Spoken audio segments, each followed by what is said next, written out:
वहाँ जाके बात करके आया, बात बन गई, टिकट लेके आया। फिर अब घर आके इसको बोलूँ तू जा हरिद्वार, तो मैं क्यों जाऊँ बोलेगी है। तो उसको तो बोलना था दूसरे तरीके से। देखो गांव वाले हरिद्वार जा रहे हैं बस लेके, सारे लोग जा रहे हैं, लेकिन तुम मत जाना। हाँ मैं तो जाऊंगी। जाड़ के मन में ठंडक बैठ गई। वाह, जाट ने सोचा तो काम बहुत अच्छे हो गया। फिर दिमाग में जाट के आ गया ऐसा कुछ हो जाए कि 2-4 दिन की नहीं, हमेशा के लिए काम ठीक हो जाए तो बढ़िया है। देख ऐसा कर, हरिद्वार तो बिल्कुल मत जाना। बोले जाऊंगी मैं तो। अरे वहां सारे लोग गंगा में जंजीर पकड़ के किनारे में नहाएंगी, तुम बीच में मत जाना। बिल्कुल बड़ा गहरा पानी है, बिल्कुल मत ना, मैं तो बीच में जाऊंगी। जाट मनी मन बोला थैंक यू। हाँ खुश हो गया। जाट का दिल धाड़ धाड़ करने लगा। आज तो बड़ी मुश्किल से पहली बार खुशी मिली। चले अब जाने लगे तो लड़के झगड़ के चली गई। मत जाना, मत जा, मत जा ना, मत जाऊंगी। और जाके ये सीट है इसमें मत बैठना ना, मैं तो इसी में बैठूंगी। तो बैठ गई और चली गई। अब वहाँ जब सारे नहाने लगे अपने अपने हिसाब से, हर की पैड़ी में, और सब उसको जाट को बोल के आई मैं तो बीच में नहाऊंगी। तो सारे रोकने लगे, अरे मत जा बीच में मत जाना, मैं तो बीच में जाऊंगी। मैं तो बीच में करते करते गंगा जी के साथ मैया तो चली गई, रोकती ना, मैं तो जाऊंगी। बह गई। सावन का टाइम था। अब बेचारे वो सारे बस वाले जितने भी बहुत लोग गांव वाले गए थे तो वो उदास हो गए, कोई नहाए नहीं नहाए। अब अगले की तो घराड़ी चली गई। जाके जाट को क्या कहेंगे, जाट तो मारेंगे डंडा लेके। बस अगले की घरवाली का कल्याण हो गया। अब जैसे तैसे आधे अधूरे नहाए लौट के आए। जाट को भारी मन से सुनाए, कहानी सुनाई, ऐसी सी बात हो गई, बड़े दुख की बात है। कैसे बताऊं, ये वो जब मुंह से आवाज ना निकल रही है, आपको कैसे बताएं ये वो, बताइए हुआ क्या है। जाट को पता है पहले ही, जाट को पहले ही बेरा पड़ गया। तो भीतर भी फिर भी बात बताइए तो क्यों डरने की बात नहीं, बताओ भाई। आपकी तो बस हो गया काम है। आपकी घराड़ी तो चली गई गंगा में, गंगा के प्यारी। जाट तो नाच उठा बस जम के। वाह जी वाह, भगवान देता है तो छप्पर फाड़ के देता है। खूब नाचा। लेकिन चलो जो भी है, तो अब बची हुई औपचारिकता तो पूरी करनी, उसका संस्कार जो भी है, तो कम से कम उसका कोई बॉडी वॉडी लाश कुछ मिलेगा, कुछ को नहीं मिले, वो तो गई प्यारी हो गई। तो चलो जो भी है, अब गए दोबारा, फिर सारे लोग गए, फिर ढूंढने लगे। जाट जहाँ कहाँ से बही थी, बोले यहाँ से बही थी। जाट गया ऊपर की तरफ, पानी ऊपर तरफ, उत्तर की तरफ चला गया जाट। महाराज उधर गली बह गई, बोले वो इसको तुमको पता नहीं, वो तो अरे उल्टा चल रहा है। तो उल्टा आपको जटनी नहीं कहा, ठीक है। बोलो कृष्ण कन्हैया लाल की। सज्जनों, जितना उत्साह दिखाएंगे प्रभु का प्रेम, उतना ही आनंद से मिलेगा। संकोच न किया करो, ठीक है। अब ये 2-3 दिन और बचे हैं, फिर आपको परेशान करने के लिए हम न होंगे। हजारों मंजिलें होंगी, हजारों निगाहें होंगी, हजारों कारवां होंगे, निगाहें हमें ढूंढेंगी, न जाने हम कहाँ होंगे।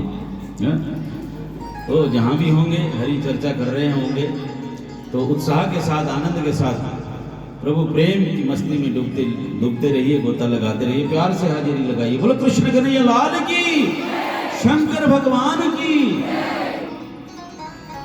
मस्ती छाई हुई है, आनंद हो रहा है, दिन बीतता जा रहा है, पर पता ही नहीं, ब्रजवासियों को समय का भान नहीं है। करते करते 6 दिन छठी का महोत्सव मनाया जा रहा है। छठी का महोत्सव मनाया जा रहा है, और ब्रजवासी उसी तरह नाच रहे हैं, गा रहे हैं, आनंद मना रहे हैं। गोपियां आ रही हैं, दूर दूर से लोग आ रहे हैं बधाई। तो कंस की भेजी हुई पूतना सज धज करके, बड़ी सुरूपिणी 16 श्रृंगार करके सज धज के आई हैं। कंसेन प्रहिता घोरा पूतना बाल घातिनी शिशुंसचार निघ्नन्ति पूरे ग्राम ब्रजादिषु। सद्गुरु शुभदेव भगवान कहते राजन, ब्रज में अति आनंद उत्सव मनाया जा रहा है। समय का भान नहीं, वक्त कब आया कब बीत जाता है,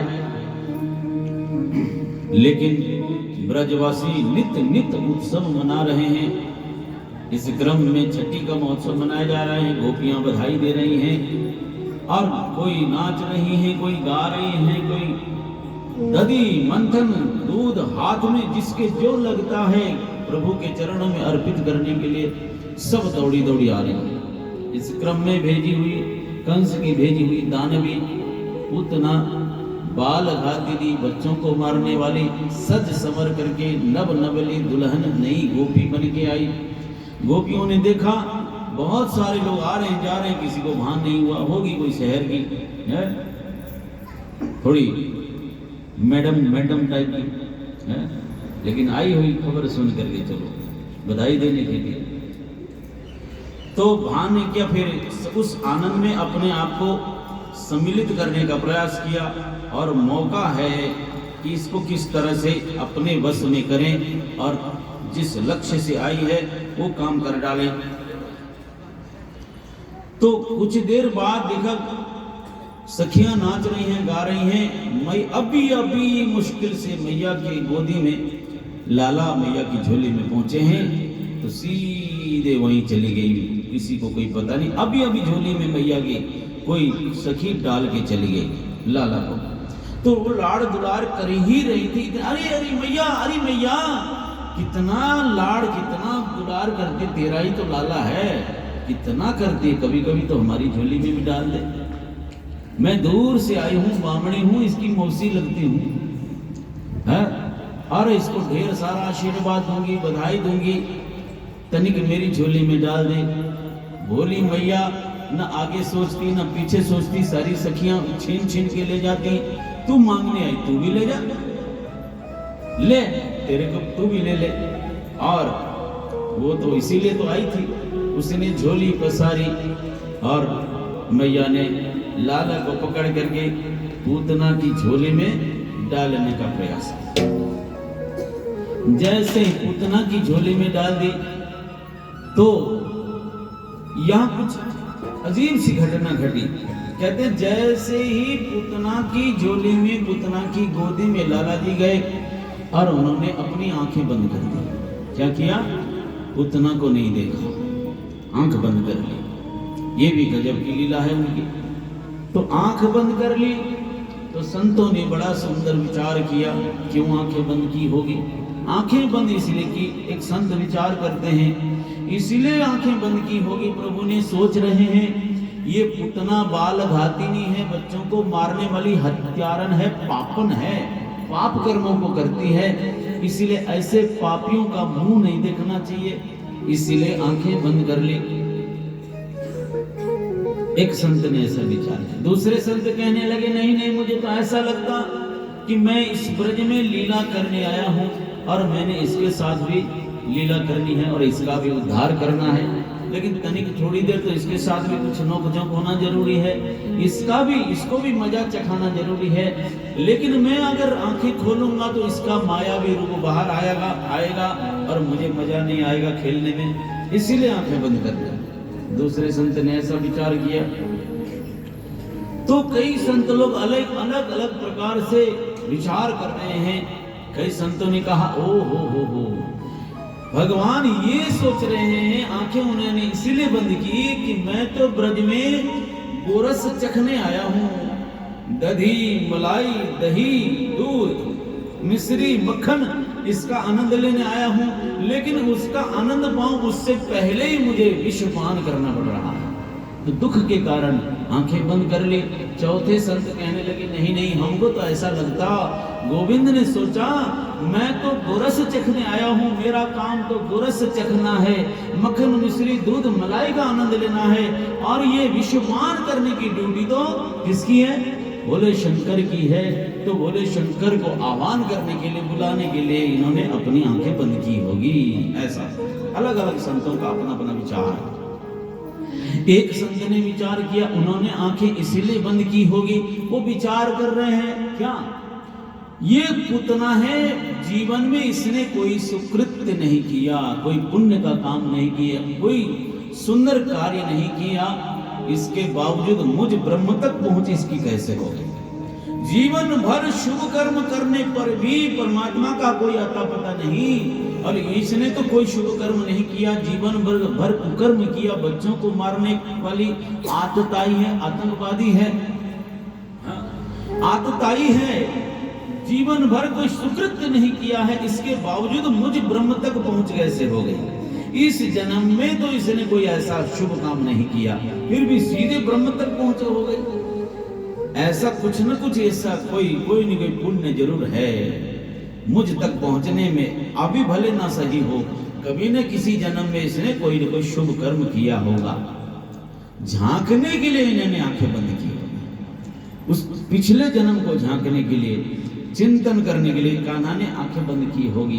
क्या देखा, तो ओहो, अरे ये पुतना कोई साधारण नहीं, ये तो बलि राजा की पुत्री रत्नमाला है, बलि राजा की पुत्री रत्नमाला है। परसों बलि की कथा सुनी थी, थोड़ी पूरा तो नहीं कर पाए। तो बलि राजा के यहाँ जब वामन भगवान गए तो हजारों की संख्या में नर नारियां, ब्राह्मण वेद पाठ कर रहे हैं, अनुष्ठान, भव्य दिव्य अनुष्ठान हो रहा है। तो वहां चारों तरफ अपने अपने हिसाब से लोगों ने दर्शन किए भगवान का, वामन भगवान, इतना प्यारा रूप था। तो वहां के ब्राह्मणों ने सोचा, ओहो, साक्षात हमारे इष्ट देव ही आ गए। ब्राह्मणों की दृष्टि में वो इष्ट देव जैसे लगे। जो वृद्ध बुजुर्ग जन वहां बैठे थे, उनको लगा, अरे अरे ये तो हमारा नाती पोता जैसा है? माताएं, वृद्ध माताएं थी, उसे अरे हमारा तो प्यारा पोता, नाती पोता जैसा है। और वो सखियां थी, उनको लगा कि हमारा सखा जैसा लगता है। कोई माताओं को लगा, अरे अरे तो हमारा बेटा जैसा लगता है। छोटे छोटे ग्वाल बाल को लगा कि हमारा मित्र जैसा लगता है। और वो बलि राजा यद्यपि राक्षस कुल में थे, वहां के दानवों ने, दुष्टों ने सोचा, ये तो दुष्ट शत्रु जैसा लगता है। जाकी रही भावना जैसी, प्रभु मूर्ति देखे तीन तैसी। यादृशी भावना यत्स्यात् सिद्धिर भवति तादृशी। जिसकी जैसी दृष्टि वैसी सृष्टि, जैसी नजर वैसा नजराना। इस क्रम में बलि की पुत्री रत्नमाला, इसने भी वामन भगवान का अद्भुत रूप देखा। और आहा, इतना प्यारा बालक, इतना प्यारा बालक, मेरा हृदय प्रेम से उमड़ उमड़ के आ रहा है। काश ये मेरा बेटा होता और अपनी गोदी में लेती, प्यार करती, लाड़ करती, दुलार करती, और इसके मुख में अपना स्तन पान कराती, तो मुझे मातृत्व सुख मिलता। मैया यशोदा को जो सुख मिला, मुझे भी वही सुख मिलता। ऐसे मन में किसके सामने रखा? भगवान, वामन भगवान है, जो तन की जाने, मन की जाने, जाने दिल की चोरी, उस साहिब से क्या छिपाना जिसके है। तो वामन भगवान के सामने मन में ऐसी उत्कंठा रखी कि ये मेरे पुत्र होते, मैं उसको गोदी में रखती, लाड़ करती, दुलार करती, प्यार करती, और अपना हृदय का प्रेम मुखार में उड़ेल देती, प्रेम समर्पित करती, तो मुझे वात्सल्य सुख प्राप्त होता।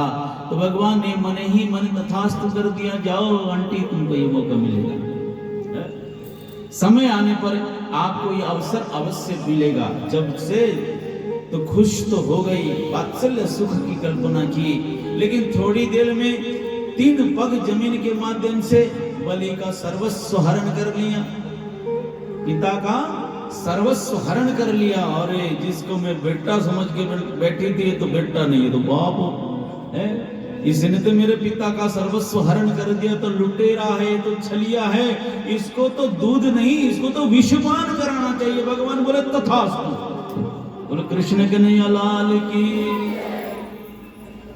तो वही रत्नमाला अब यहाँ पुतना बन के आई है।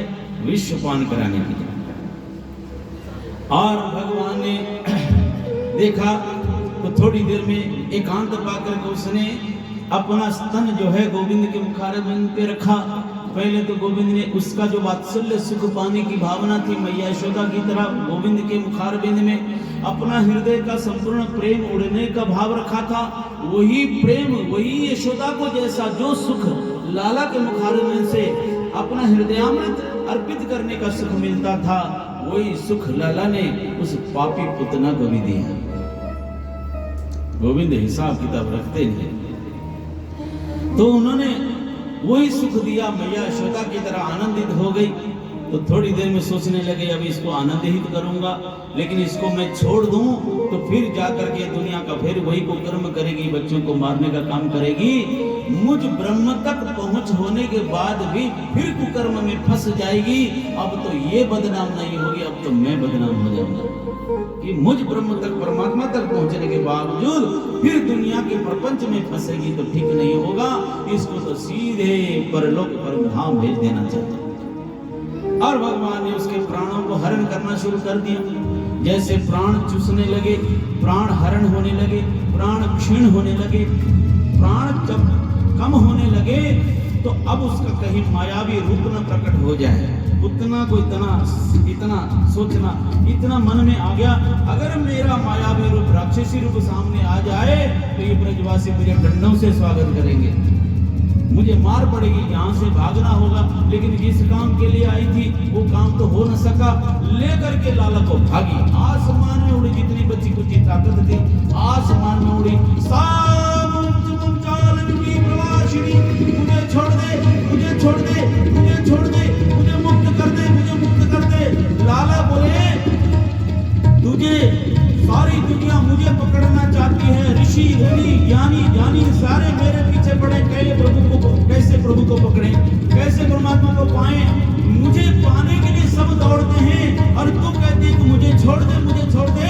अरे पागल पुतना, मुझे तो सिर्फ पकड़ना आता, मुझे छोड़ना नहीं आता। बोलो कृष्ण कन्हैया लाल। और प्राणों को हरण कर लिया गोविंद ने, उसका प्राण वैकुंठ भेज दिया और ले जाकर के कंस के बगीचे में जोर चलेगा ड्रामा, और प्रभु ने उसका उद्धार कर दिया। ब्रजवासियों ने धमाके की आवाज सुनी, नाच रहे थे, गा रहे थे, किसी को भान नहीं। जब धमाका हुआ तो होश आया, अरे लाला कहाँ, लाला कहाँ? न तो पालने में, न मैया के पास, न गोपी के पास, किसी के पास नहीं। जिसकी वजह से आनंदित हो रही थी किसी को भान नहीं, और आनंद का केंद्र तो है नहीं। अब फिर रोने लगी, बिलखने लगी, जिसकी वजह से खुशी थी, खुशी का कारण ही चला गया, रोने लगी। अब धमाके की तरफ भागी दौड़ी चली गई तो जा करके देखा दूर जंगल के बीच में बहुत सारे वृक्षों को गिरा करके पुतना उसके ऊपर पड़ी हुई है, और पुतना की छाती में लाला किलकारियां मार करके खेल रहा है। बोलो कृष्ण कन्हैया लाल। तो ये सारा नजारा देखो, रोने लगी, बिलखने लगी। अब कैसे करे, किसी तरह से उपाय करके लाला को वहां से उतारा गया और गौशाला में ले गए। गायों की पूंछ से उसकी नजर उतारने लगे, जो दुनिया के सबके भक्तों की नजरों में सदा रहता है। और उसको भला नजर किसकी लगनी थी, लेकिन भक्तों का प्यार, ब्रजवासियों का प्रेम, अगाध प्रेम है। उस प्रेम का तकाजा देखिए, और उस प्रेम के सामने प्रभु हर लीला का आनंद प्राप्त कर रहे हैं और ब्रजवासियों को करा रहे हैं। इस तरह से इधर पुतना का विशाल काया, उसकी देह लेके आया गया और उस देह को 5 टुकड़ों में विभक्त किया। इतनी विशाल काया थी, एक साथ दाह संस्कार नहीं हो सकता। और पुतना गई तो भगवान ने सोचा इतनी बड़ी पुतना को जलाने के लिए तो बहुत सारी लकड़ी चाहिए, तो लकड़ी को गिरा दिया था भगवान ने। 5 टुकड़े किए, 5 टुकड़े करके चिता जलाई गई और उन अंगों को चिता में रख करके जैसे अग्नि संस्कार किया, दाह संस्कार किया, तो सदगुरु सुखदेव जी भगवान कहते हैं, राजन जैसे अग्नि प्रज्वलित हो गई, चिता जलने लगी, तो उन अग्नि में से बदबू नहीं बल्कि वहां से सुगंध आने लगी, खुशबू आने लगी। तो परीक्षित कहने लगे, महाराज ये कैसे संभव है? जिसने जीवन भर कुकर्म किया, पाप कर्म किया, अधर्म किया, अत्याचार किया, वो जली तो सुगंध कैसे? तो कहते हैं, पूतना कौन है? बोले पूतना और कोई नहीं, ये अविद्या, हमारे अंदर की अविद्या, अज्ञान, दुविधा वाली बुद्धि, यही पूतना है। पुत कहते पवित्र नाम मतलब नहीं, जो पवित्र नहीं है, जो पवित्र भाव नहीं न रखे, जो दुर्विद्या, दुर्बुद्धि रखे, दुविधा वाली बुद्धि रखे, अविद्या वाली, अज्ञान वाली बुद्धि रखे, मायावी बुद्धि रखे, उसी का नाम पूतना है, जो पवित्र नहीं है। लेकिन यद्यपि जी वो पवित्र नहीं है, लेकिन मरने से पहले उसको किसने छुआ है, किसका स्पर्श हुआ है? ये गजब की बात। यद्यपि पुत नहीं है, पवित्र नहीं है, लेकिन मरने से पहले गोविंद ने जिसको पकड़ लिया हो, अब वो अपवित्र कैसे रह सकती है? इसलिए उसका रोम रोम कृष्णमय बन गया है, इसलिए इसके बदन से सुगंध आ रही है। बोलो भक्तवत्सल भगवान की। इस तरह से बड़ा आनंद हो रहा है ब्रज में। हर एक लीला ब्रजवासियों को आनंदित करने के लिए। साथ साथ में क्या है? परित्राणाय साधूनां विनाशाय च दुष्कृतां धर्म संस्थापनार्थाय संभवामि युगे युगे। बड़ा आनंद लीला हो रही है। तो एक बार समय बीतता गया, फिर एक बार क्या हुआ, कंस ने सोचा कि अब मेरा काल सुरक्षित ब्रज में लीला कर रहा है, सुरक्षित है, मैं कुछ नहीं कर सका उसके लिए। तो एक बार उबासी लीला, लाला ने मुंह खोल लिया, उबासी ले ली। मैंने जैसे कि पहले कहा कि जिस घर में बहुत दिनों तक खुशी न मिली और एकदम से खुशी मिल जाए, पूरे परिवार का ध्यान उसी में केंद्रित रहता है। अचानक सखियों ने क्या देखा कि आज लाला ने उबासी ले ली। उबासी ले ली तो पूरे घर में, पूरे गोकुल में शोर मच गया, और लाला ने आज उबासी ले ली, उबासी ले ली, उबासी ले ली। तो उबासी ले ली तो खूब नाचने गाने लगे, आनंदित करने लगे। तो इतने में मैया ने सोचा कि घर छोटा पड़ रहा है, गोपियां बहुत आ रही हैं, पालने में लिटाया हुआ था। सोचा कि पालने की जो जगह है, इतने में 5-7 गोपियां और नाच सकती हैं। सोचा कि इसको थोड़ा सा पालना बाहर कर दें तो खुल करके गोपियां नाच कूद सकती हैं।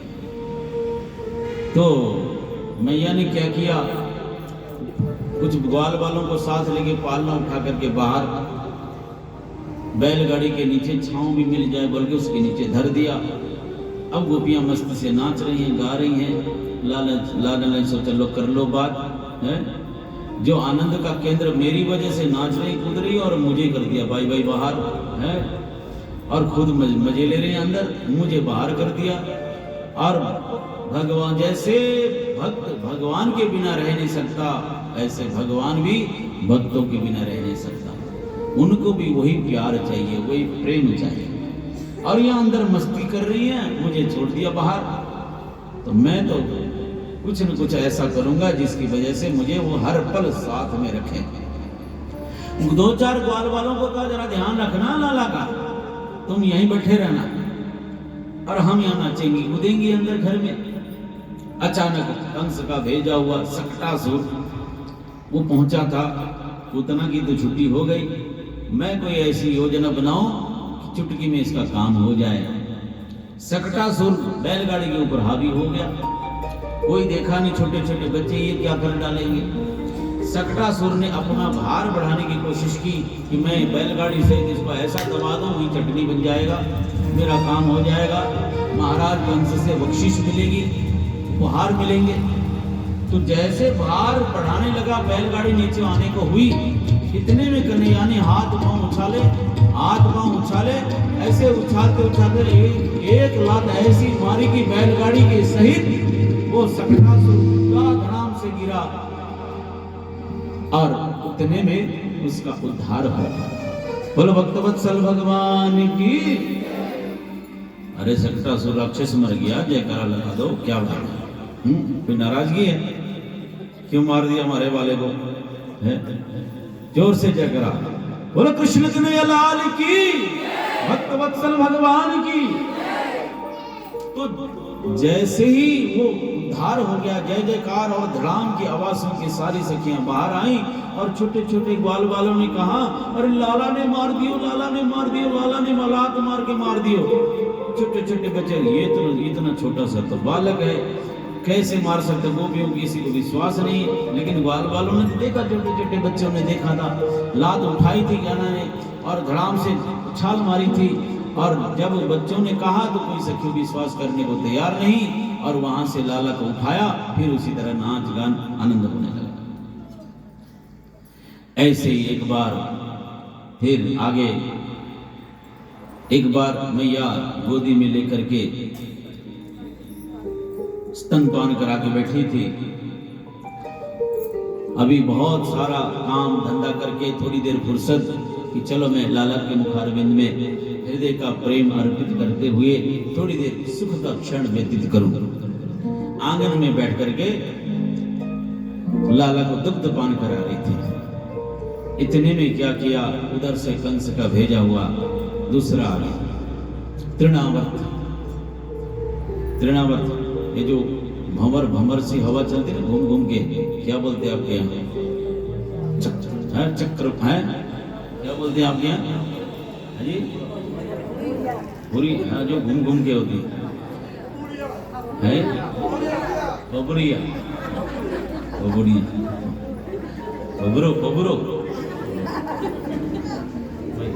वही तो वो तृणावर्त। घूमता लाला ने देखा कि आ गया, मेरे मामा कितने अच्छे हैं, देखो ना।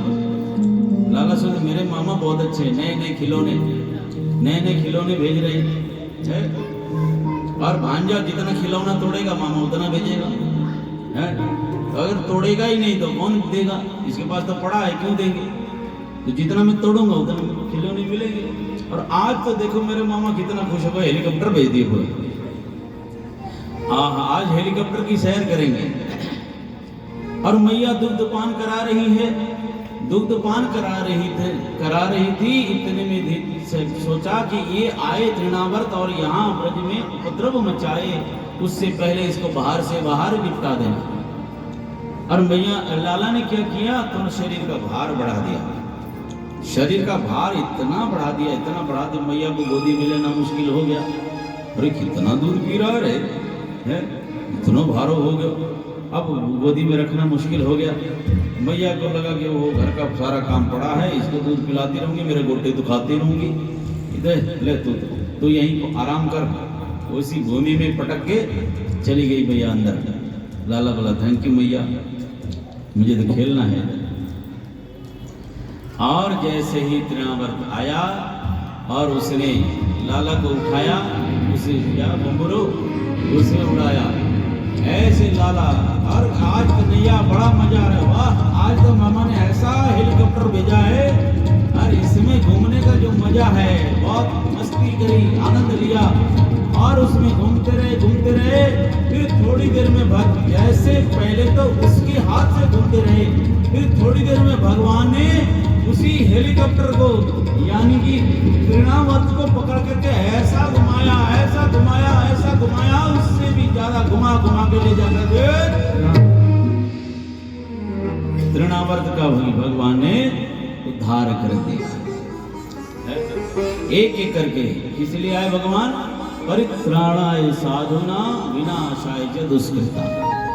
भक्तों का प्रेम देने का काम भी हो रहा है, आनंद देने का काम भी हो रहा है, और दुष्टों का संहार करने का साथ ही साथ यही लीला करने आए। आगे जाकर के बहुत सारी लीला प्रभु ने संपन्न की है कि अब 6 महीने बीत गए, अभी तक सब लालो लालो कहते हैं, लाला लाला कहते हैं। ब्रज की खूबी है, छोटे छोटे बच्चे ना, आज भी आप देखना वहां ब्रज में कि छोटे बच्चे होंगे तो उनको तो लाला बोलेंगे, और गुड़िया छोटी होगी तो उसकी लाली बोलेंगे, लाली। राधा रानी का नाम एक लाडली लाली भी। कोई आज भी कोई बच्ची छोटी आपकी भी गई हो ना, उसको वो लोग लाली बोलेंगे, लाली बोलते हैं। और कन्हैया को जो ग्वाल वाल छोटे बच्चे हैं तो उसको लाला बोलते हैं। वहाँ की एक विशेषता, मीठी भाषा है, ब्रज की भाषा बहुत मीठी है ना। ब्रज में लाला लाला, और दूसरी जगह लाला किसको बोलते हैं? ला। इतना दिया उससे नियत नहीं भरी, और ला। बैठ करके इतना मोटा हो गया फिर भी ला, उसका नाम क्या हो जाता है? बैठे होते हैं ना बड़े बड़े इसमें दुकानों में, क्या है? ले, ये बाबा तो लालाओं के खिलाफ हो गया है। ऐसा कुछ नहीं, विनोद की बात है। लेकिन ब्रज की बड़ी खूबी देखी, विशेषता। अब अभी तक लाला का नामकरण संस्कार नहीं हुआ, तो अब 6 महीने बाद नामकरण संस्कार की बात मन में आई। तो इतने में मथुरा नरेश कंस के राज पुरोहित महाराज गर्गाचार्य जी ब्रज घूमने, उनके मन में हुआ कि हमारे दीननाथ, हमारे प्राणनाथ, हमारे प्रभु ब्रज में आनंद लीला करने, मैं भी जाके जरा दर्शन तो करूं। नंद बाबा को पता लगा तो घर में निमंत्रण दिया, महाराज आपके आगमन से हमारा ग्रस्त धन्य होगा, आइए ना, और हमारा जो एक छोटा सा कार्य बचा हुआ उसको अपने हाथों से संपन्न करिए।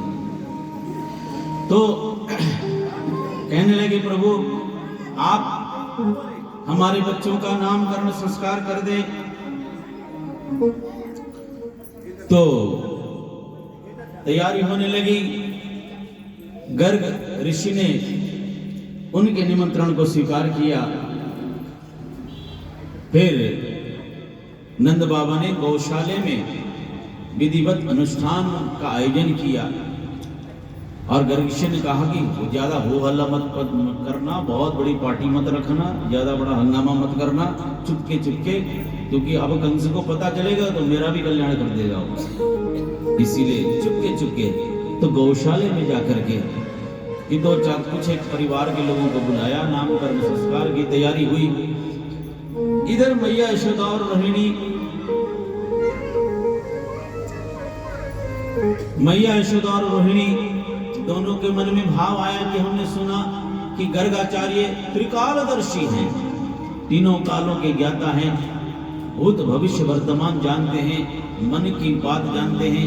जरा देखें तो सही कितना मन की बात जानते हैं। दोनों ने सलाह करी और दोनों ने अपने अपने बालकों को आदान प्रदान कर दिया। मैया यशोदा ने बलदाऊ जी को लिया, और मैया यशोदा ने बलदाऊ जी को लिया, और रोहिणी ने लाला को लिया, और गोदी में बैठ करके लेकर के बैठ गई दोनों आसन में। सारा अनुष्ठान विधि विधान संपन्न होने के बाद जब नामकरण संस्कार की बारी आई तो गर्ग ऋषि को कहा, महाराज अब नाम रखिए।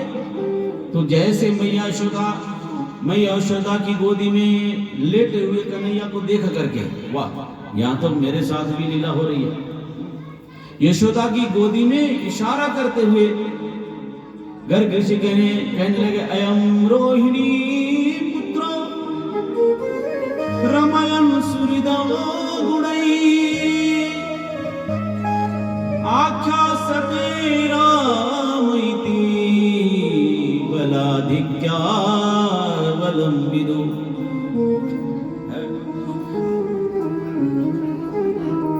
अयम रोहिणी पुत्रो, ये मैया यशोदा, हे नंद बाबा जी, मैया यशोदा की गोदी में लेटे हुए ये रोहिणी के पुत्र हैं। रामायण सुहृदो गुणै, अपने सुंदर सद्गुण से सबके हृदय में रमन करेंगे। इसीलिए बाबा जी सबके हृदय में रमन करने की वजह से इनका नाम राम होगा। रमनते भक्ता नाम है, भक्तों के हृदय में रमन करने की वजह से इनका नाम राम होगा। लेकिन बलाधिक्याद बलम विदु, ये साधारण राम नहीं होगा, बलशाली राम होगा, अति बलशाली राम होगा। इसीलिए बाबा जी इनका नाम बलराम होगा। बलराम जी महाराज की। बाबा जी इतना ही नहीं होगा, आगे जाकर के हर एक प्रकार का ये काम करेंगे तो जैसे जैसा काम करेंगे इसका नाम वैसा वैसा होता जाएगा। हल रूपी हथियार को धारण करेंगे तो हलधर होगा, और देवकी के साथ में गर्भ को खींचा गया है तो संकर्षण इनका नाम होगा। और आगे जाकर के लोग प्यार से इनको दाऊ जी कहेंगे। वृंदावन में दाऊ जी का मंदिर, गोरे दाऊ का मंदिर है। कोई दाऊ जी का बिगड़ के घर आने में ताऊ जी होगा, ताऊ है ना, ताऊ और ताई है। तो ये दाऊ मतलब जो बड़े वाला होता है वो दाऊ जी। तो ये दाऊ जी प्यार से अनेक रूपों में अनेक नाम से लोग लाड़ से प्यार से इनको पुकारा करेंगे। और रोहिणी की गोदी में लेटे हुए लाला की तरफ इशारा करके कहने लगे, हे बाबा जी आसन वर्णाश्रयो ह्यस्य प्रीणतो अनुगंतम तनु शुक्ला रक्तस्तथा पीतामिदानीं कृष्णतां गतां।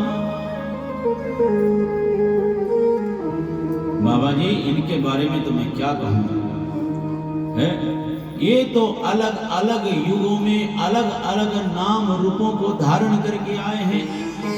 कभी ये शुक्ल वर्ण में सफेद रंग में आए, कभी रक्त वर्ण में आए, कभी पीत वर्ण में पीले रंग में आए। वामन भगवान पीत वर्ण में आए। लेकिन इदानीम कृष्णताम गताम, अभी ये कृष्ण रंग में आए, श्यामले बन के आए, कृष्ण रंग में आए, श्यामले बन के आए। इसीलिए इनका नाम कृष्ण होगा। बोलो कृष्ण कन्हैया लाल की। कृष्ण सांवले हैं इसीलिए नहीं, सांवला तो है लेकिन कृष्ण का मतलब क्या है, आकर्षयति कर्षयति कर्षयति भक्तानामिति कृष्ण। आकर्षण करता है, भक्तों को आकर्षित करे, अपनी नटखट लीलाओं से भक्तों को आकर्षित करे, खींचे, आकर्षित करता है। इसीलिए इसका नाम कृष्ण होगा। और आगे आगे जैसी जैसी लीला संपन्न होती जाएगी वैसे वैसे इसका नाम होगा, है ना। आगे मुरली बजाएंगे तो मुरलीधर होगा, रास रचाएंगे तो रास रचैया होगा, गायों को पालेंगे तो गोपाल होगा, है। और इंद्र को वश में करेंगे तो महाराज इनका नाम गोविंद होगा। इस तरह से अनेक प्रकार के भक्तों ने अपने अपने भाव के अनुसार अपने प्राणनाथ का, अपने गोविंद का नाम रखा। कोई कहे गोविंदा, कोई गोपाला, कोई कहे गोविंदा, कोई गोपाला, मैं तो कहूँ सांवरिया बांसुरी वाला, मैं तो कहूँ सांवरिया बांसुरी वाला। कोई कहे गोविंदा, कोई गोपाला, कोई कहे गोविंदा, कोई गोपाला, मैं तो कहूँ सांवरिया बांसुरी वाला, मैं तो कहूँ सांवरिया बांसुरी वाला। जय गोविंदा जय गोपाला, गोविंदा जय गोपाला, जय गोविंदा जय गोपाला, गोविंदा जय गोपाला। कोई कहे गोविंदा, कोई गोपाला, कोई कहे गोविंदा, कोई गोपाला, मैं तो कहूँ सांवरिया बांसुरी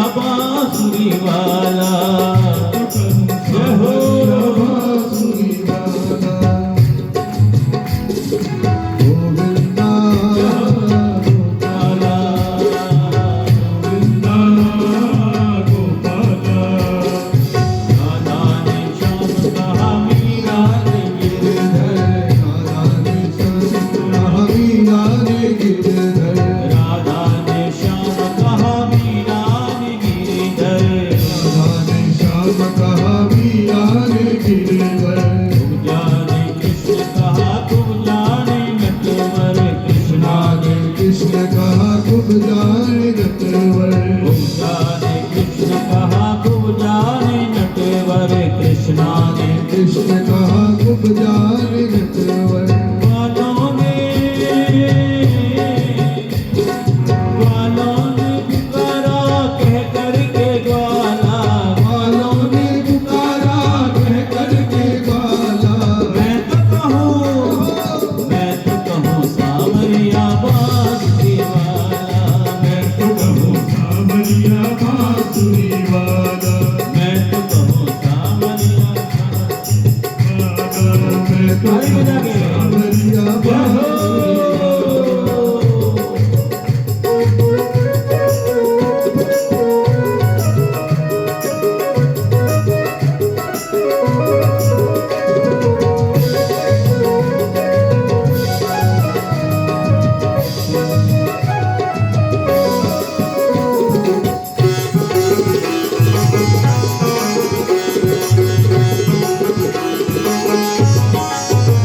मैया तो कहती है तुमको कन्हैया, कहती है तुमको कन्हैया, मैया तो कहती है तुमको कन्हैया। मैया तो कहती है तुमको कन्हैया, घनश्याम कहते हैं बलदाऊ भैया, घनश्याम कहते हैं बलदाऊ भैया, घनश्याम कहते हैं बलदाऊ भैया। घनश्याम कहते हैं बलदाऊ भैया, सूरा की आंखों के तुम हो उजाला, सूरा की आंखों में तुम हो उजाला, सूरा की आंखों के तुम हो उजाला। सूरा की आंखों के तुम हो उजाला, मैं तो कहूँ सांवरिया वाला, मैं तो कहूँ सावरिया बांसुरी वाला, मैं तो कहूँ सावरिया बांसुरी वाला। मैं तो कहूँ सावरिया बांसुरी वाला। गोविंदा गोपाला, जय गोविंदा जय गोपाला, जय गोविंदा जय गोपाला। गोविंदा जय गोपाला। जय राधे। जय हो।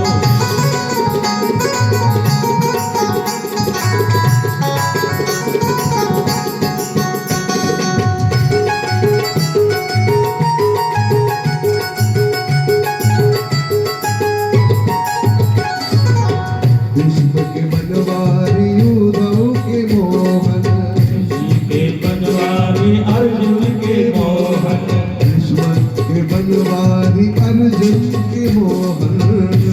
के बनवारी अर्जुन के मोहन, चलिया कहकर पुकारा दुर्योधन, चलिया जो कहकर पुकारा दुर्योधन, चलिया जो कहकर पुकारा दुर्योधन। चलिया जो कहकर पुकारा दुर्योधन। अरे कंस तो कहता था हो, कंसा तो कहता था जल करके काला, कंसा तो कहता था जल करके काला।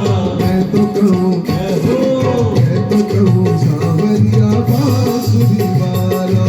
मैं तो कहूँ सावरिया बांसुरी वाला। कोई कहे गोविंद कोई गोपाला, कोई कहे गोविंद कोई गोपाला। मैं तो कहूँ सावरिया बांसुरी वाला। मैं तो कहूँ सावरिया बांसुरी वाला।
बांसुरी वाला, ओ मैं तो कहूँ सावरिया बांसुरी वाला, मैं तो कहूँ सावरिया बांसुरी वाला। कोई कहे गोविंद कोई गोपाला, कोई कहे गोविंद कोई गोपाला, कोई कहे गोविंद कोई गोपाला, कोई कहे गोविंद कोई गोपाला। मैं तो कहूँ सावरिया राधे बांसुरी वाला, मैं तो कहूँ सावरिया बांसुरी वाला, मैं तो कहूँ सावरिया बांसुरी वाला। गोविंदा गोपाला, गोविंदा गोपाला, गोविंदा जय गोपाला, गोविंदा गोपाला, गोविंदा जय गोपाला, गोविंदा गोपाला, गोविंदा गोपाला, गोविंदा जय गोपाला।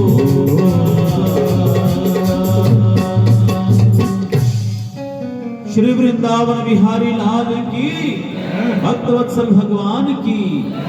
तो आप भी कोई एक प्यारा सा नाम जो आपको प्यारा लगे, एक नाम चुन ले और प्रभु के साथ संबंध बना ले, और उसी संबंध को गोविंद निभाएंगे, और एक उसी से आपके जीवन में कृपा बरसेगी और आपके मन में प्रभु के प्रति प्यार बढ़ेगा।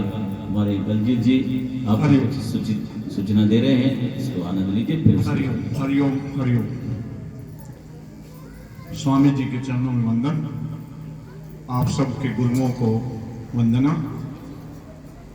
थोड़ा समय ये कुछ भाइयों का योगदान जो आया है, दादा कृष्ण, दादा जक्कर के सुरेंद्र, वीरेंद्र, राजेश, 3 भाई हैं, और परिपाटी जो उनकी यहाँ के सहयोग की है उसको बरकरार रखे हुए हैं। 5100 रुपये दादा कृष्ण देते थे और ये भी देते हैं, इनका बहुत धन्यवाद है। तेज राम ये अभी गुजर गए, अजीत के पिताजी 500 रुपये, सोनलाल जी 500 रुपये, हमारा भाई प्रकाश रहता है दादा डाला के नजफगढ़, उन्होंने भेजे 1101 रुपये। वीरेंद्र भगत जी उनके सगे भाई हैं जो सेवा में हैं यहाँ पे लगातार, 551 रुपये। अभय सिंह दादा रूपचंद का